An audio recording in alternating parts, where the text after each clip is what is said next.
Hola, muy bienvenidos a la entrevista de France 24. En esta oportunidad nos acompaña Mauro Tamagno. Él es médico cirujano de tórax, oriundo de la ciudad de Rosario, en Argentina, pero está radicado actualmente en Sao Paulo, Brasil, donde trabaja en 4 hospitales privados. Ya ha operado a decenas de pacientes con COVID-19. Un testimonio en primera persona sobre cómo es ser médico y trabajar todos los días enfrentando la pandemia de coronavirus en el segundo país más afectado de todo el mundo.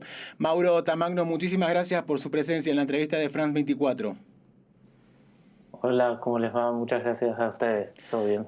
No, por favor, en primer lugar, Mauro, preguntarte cómo es ser médico y tratar pacientes con COVID-19, en el que es el segundo país más afectado del mundo por la pandemia, ¿no? ¿Cómo se viven estas nuevas jornadas de atención en este contexto tan crítico? Bueno, mira, al principio, como comenté en otras oportunidades, era una cosa nueva, ¿no? Entonces decía, era una bomba atómica, porque explotó en nuestra cara, no sabíamos cómo atender estos tipos de pacientes, no tenemos un tratamiento efectivo, padrón para esa enfermedad, no tenemos cómo prevenirlo a través de una vacuna. Y hace meses atrás, ver tantos pacientes al mismo tiempo por la misma enfermedad fue un shock, ¿no? Una cosa que impensada en todos estos años de medicina, que cuando estudiaba y después cuando empecé a trabajar, nunca pensé que iba a pasar por una situación similar. Un shock fue. Visto a la distancia, ¿cómo evalúas todos estos meses transitados, ¿no? Hasta llegar a la situación actual con la expansión del virus en Brasil? Primero fuimos aprendiendo a entender cómo actuaba este virus, ¿no es cierto? Al principio, todos, no solamente los médicos, sino también parte de los políticos, de la gente de salud, no creíamos que iba a ser de tal magnitud. Estábamos, por lo que escuchábamos por organizaciones internacionales, por los países, los primeros países que fueron afectados, pensábamos que era una cosa más leve y que no iba a llegar a la magnitud que llegó. Entonces, tuvimos que ir aprendiendo día a día a convivir con el virus.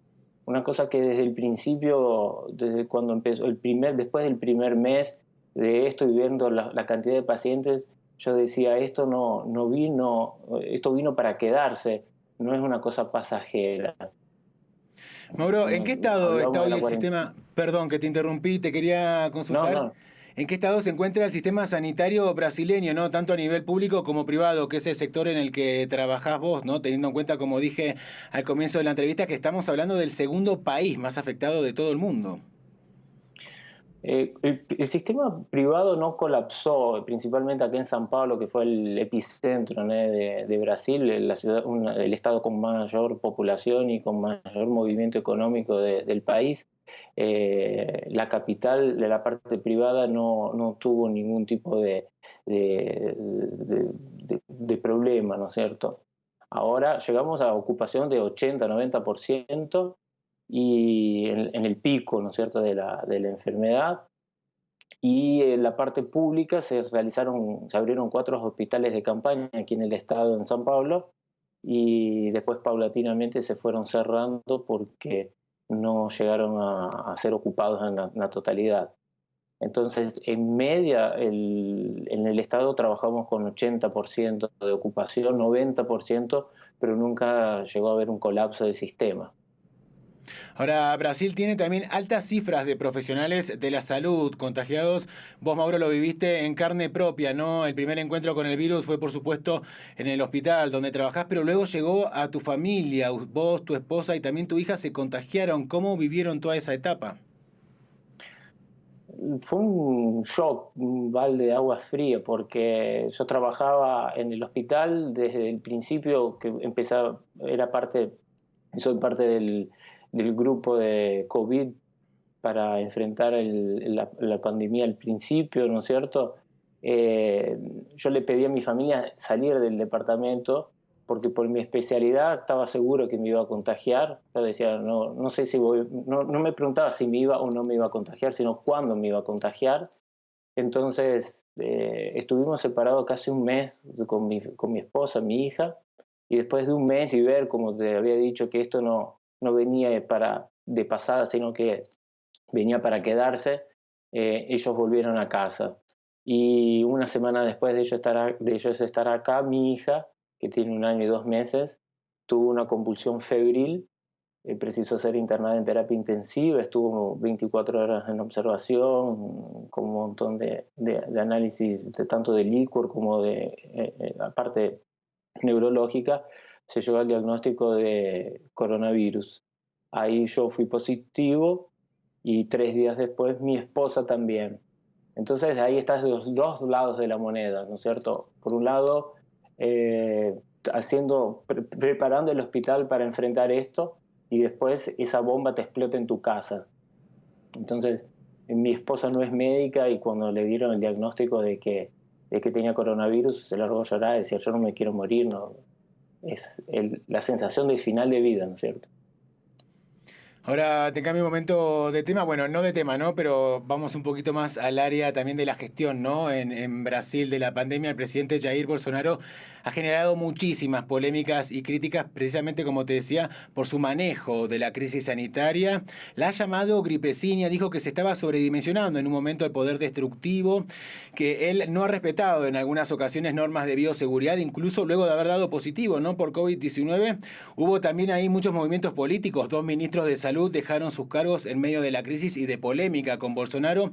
Usted como profesional de la salud, Mauro, ¿qué lectura hace de esa gestión de la crisis que realiza el presidente Bolsonaro y qué impacto cree que puede tener en la manera en que el virus se propagó en el país? Yo creo que en todos los países se politizó y me parece una cosa lamentable. Se colocó por delante del problema de la población intereses personales políticos, tanto como del presidente como de la oposición. A ver quién sacaba una ventaja de esto y se olvidaron de la gente. Entonces se tomaron algunas medidas que, tanto desde el punto de vista nacional como estadual, del Estado de San Pablo, me parece que eso perjudicó. Cuando recibimos las primeras informaciones de coronavirus en enero, la principal fiesta de Brasil, que es el carnaval, se debería haber cancelado y por parte de los gobernadores se dijo que no. Y sí, el presidente ironizó hablando de que era una gripecina al comienzo, cuando uno de los médicos referentes del gobierno acá de San Pablo dijo eso. Entonces, me parece que desde el primer momento se subestimó y se politizó.